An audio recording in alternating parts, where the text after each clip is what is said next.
Hey, halo, assalamualaikum warahmatullahi wabarakatuh. Sampai berjumpa kembali dengan saya Rizky Dwi Kamalul Jamal dalam pembelajaran PPKN. Nah, kemarin kita sudah membahas tentang sistem pembagian kekuasaan dan sudah dibahas juga nih tentang reviewnya atau melihat kembali materi sebelumnya. Nah, sekarang kita lanjut ke materi selanjutnya, yaitu hubungan kerja antar lembaga negara. Nah, sebelum ke sana, teman-teman patut mengetahui kalau pembagian kekuasaan itu beda dengan pemisahan kekuasaan. Jadi, kalau pembagian itu otomatis akan selalu berkesinambungan atau bahasa gampangnya saling bekerja sama antar lembaga satu dengan lembaga lainnya. Beda dengan pemisahan kekuasaan, jadi sendiri-sendiri, tidak bisa atau bukan tidak bisa ya, jarang untuk melakukan kerjasama. Nah, jadi pembagian kekuasaan ini menuntut atau nanti akhirnya akan ada hubungan kerja antar lembaga negara atau masing-masing pembagian kekuasaan. Nah, kita akan bahas dulu nih. Lihat gambar di sini nih. Ini adalah susunan lembaga negara sebelum amandemen Undang-Undang Dasar 1945. Jadi MPR itu dulu memimpin, jadi di atas segala-galanya. Nah, DPR, Presiden, BPK, DPA, MA, dulu masih ada DPA ya, Dewan Pertimbangan Agung. Itu di bawah dari Undang-Undang Dasar 1945 dan MPR. Nah, setelah di amandemen, Undang-Undang Dasar ini menjadi induk dari kekuasaan di Indonesia. Ada BPK, MPR, DPD, DPR, Presiden dan Wakil Presiden, Mahkamah Konstitusi, Mahkamah Agung, dan Komisi Yudisial itu ada di bawah naungan Undang-Undang Dasar 1945. Nah, ini keterangannya nih. Nah, seperti tadi yang saya bilang bahwa pembagian kekuasaan itu bukan pemisahan. Jadi di mana setiap lembaga negara atau lembaga tinggi negara nanti akan saling berhubungan dan bekerja sama satu sama lain, tidak bisa berjalan sendiri. Nah, apa aja sih Pak contoh hubungan kerja antar lembaga negara? Yang pertama ada pembuatan dan pengesahan undang-undang dan peraturan pemerintah pengganti undang-undang, nah atau Perpu ya. Nah, yang kedua pemakzulan presiden atau wakil presiden. Yang ketiga pelaporan hasil pemeriksaan keuangan negara. Nah, yang terakhir nanti ada pembahasan anggaran pendapatan dan belanja negara atau APBN. Nah, kita masuk kepada poin yang pertama. Pak, bagaimana kerjasama antar lembaga negara mengenai pembuatan dan pengesahan undang-undang atau Perpu, Pak? Nah, ini prosesnya. Lihat ya di gambar ya teman-teman, anak-anakku. Proses pembuatan undang-undang itu bisa diusulkan melalui Presiden, kalau keterangan gambar, dari DPR dan DPD. Nah, setelah itu nanti akan digodok, dibahas di dua tingkat pembicaraan. Setelah dibahas nanti akan disetujui oleh DPR RI, ditandatangani lagi oleh Presiden dan disahkan menjadi undang-undang. Jadi ada lembaga legislatif dan eksekutif yang bekerja sama di situ. Ya, antara DPR, DPD dan Presiden. Nah, ini yang disebut dengan kerjasama antar lembaga negara. Kalau DPR kan legislatif, Presiden itu eksekutif. Nah, di sini ada pemakzulan presiden atau wakil presiden. Pemakzulan itu bisa diartikan pemberhentian presiden dan wakil presiden ketika presiden dan wakil presiden mendapati masalah atau melanggar undang-undang. Bagaimana mekanismenya? Nah, di sini nih ada di kolom pertama DPR. Pendapat DPR bahwa presiden dan atau wakil presiden telah melakukan pelanggaran hukum ataupun telah tidak lagi memenuhi syarat. Jika DPR menemui itu, maka tugas DPR adalah mengajukan permintaan kepada MK atau Mahkamah Konstitusi Nah, dengan dukungan sekurang-kurangnya 2/3 dari sidang paripurna, dihadiri oleh sekurang-kurangnya 2/3 dari jumlah anggota. Nah, DPR nanti akan menyelenggarakan sidang yang dihadiri kurang-kurangnya 2/3 dari anggota DPR. Jadi ketika presiden ada masalah atau melanggar undang-undang, wah ini nggak bener nih.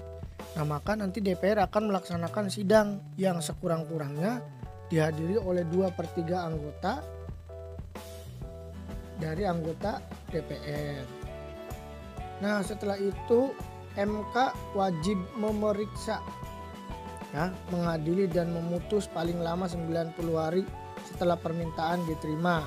Nanti ditelaah nih, terbukti enggak atau tidak terbukti bahwa presiden atau wakil presiden ini melakukan kesalahan atau melakukan pelanggaran undang-undang. Nah, MPR fungsinya itu adalah menyelenggarakan sidang untuk memutuskan usul DPR paling lambat 30 hari sejak usul diterima. Keputusan diambil dalam sidang paripurna, dihadiri sekurang-kurangnya 3/4 jumlah anggota, disetujui sekurang-kurangnya 2/3 jumlah yang hadir setelah presiden atau wakil presiden diberi kesempatan menyampaikan penjelasan. Nah, nanti tadi DPR mengusulkan permasalahan yang dihadapi presiden dan wakil presiden. MPR juga melakukan persidangan atau memeriksa, ya, melakukan sidang paling lambat 30 hari sejak usul diterima. Nah, MK ini tugasnya memeriksa, mengadili dan memutus. Nah, paling lama 90 hari setelah permintaan diterima. Nah, setelah itu presiden dan atau wakil presiden harus terus menjabat kalau tidak diterima usul atau pertimbangan dari DPR dan MK. Nah, kalau usul diterima oleh MPR, maka presiden dan wakil presiden ini dapat diberhentikan atau secara resmi diberhentikan atau dipecat dari jabatannya. Nah, itu pemakzulan atau pemberhentian presiden dan wakil presiden. Berarti prosesnya menggunakan lembaga legislatif dan lembaga yudikatif. Ada DPR dulu nanti memeriksa dari awal permasalahannya apa, MPR ikut mempertimbangkan, Mahkamah Konstitusi atau MK ikut memeriksa, mengadili dan memutus, sedangkan nanti keputusannya dikembalikan ke MPR sehingga usul itu diterima atau tidak diterima, sehingga presiden bisa lanjut atau diberhentikan sebagai presiden. Nah, itu pemakzulan presiden dan wakil presiden anak-anak. Sekarang pelaporan hasil pemeriksaan keuangan negara. Nah, ini ada 4 ya yang dapat berperan. Ada Badan Pemeriksa Keuangan atau BPK, ada DPR, ada DPD, Dewan Perwakilan Daerah, dan DPRD, Dewan Perwakilan Rakyat Daerah. Tugasnya ngapain? Mereka ini menentukan objek pemeriksaan, perencanaan dan pelaksanaan pemeriksaan, penentuan waktu dan metode pemeriksaan, serta penyusunan dan penyajian laporan pemeriksaan dilakukan secara bebas dan mandiri. Nah, 4 lembaga ini bisa saling bekerja sama untuk menentukan atau merencanakan dulu nih apa yang harus diperiksa, waktunya seperti apa, sistem pemeriksaannya seperti apa. Jadi uang negara yang sudah dipakai itu akan dipertanggungjawabkan dan akan diperiksa oleh BPK, ya, melalui perbincangan atau musyawarah yang dilakukan oleh lembaga-lembaga lain seperti DPR, DPD, dan DPRD. Siapa yang menggunakan? Ya tentunya negara, ya Pak Presiden, Menteri, dan lain-lain, ya. Gitu. Nah, BPK nanti akan memeriksa 3 macam pemeriksaan, yaitu pemeriksaan kinerja, pemeriksaan dengan tujuan tertentu, dan pemeriksaan keuangan. Hal ini dilakukan agar BPK dapat memeriksa ketidakbenaran dalam pengelolaan keuangan negara dan dapat dipertanggungjawabkan nanti yang dilakukan oleh pejabat pemerintah yang dapat merugikan negara serta masyarakat. Jadi nanti Badan Pemeriksa Keuangan atau BPK dapat memeriksa 3 jenis pemeriksaan, yaitu tentang keuangannya, tentang kinerja dalam pengelolaan keuangannya, dan tujuan tertentu. Tujuannya apa pemeriksaan ini dilakukan? Agar nanti keuangan negara itu dapat dilakukan atau dipantau dengan baik. Akan ditemukan nanti ketidakbenaran, contoh korupsi atau penggelapan.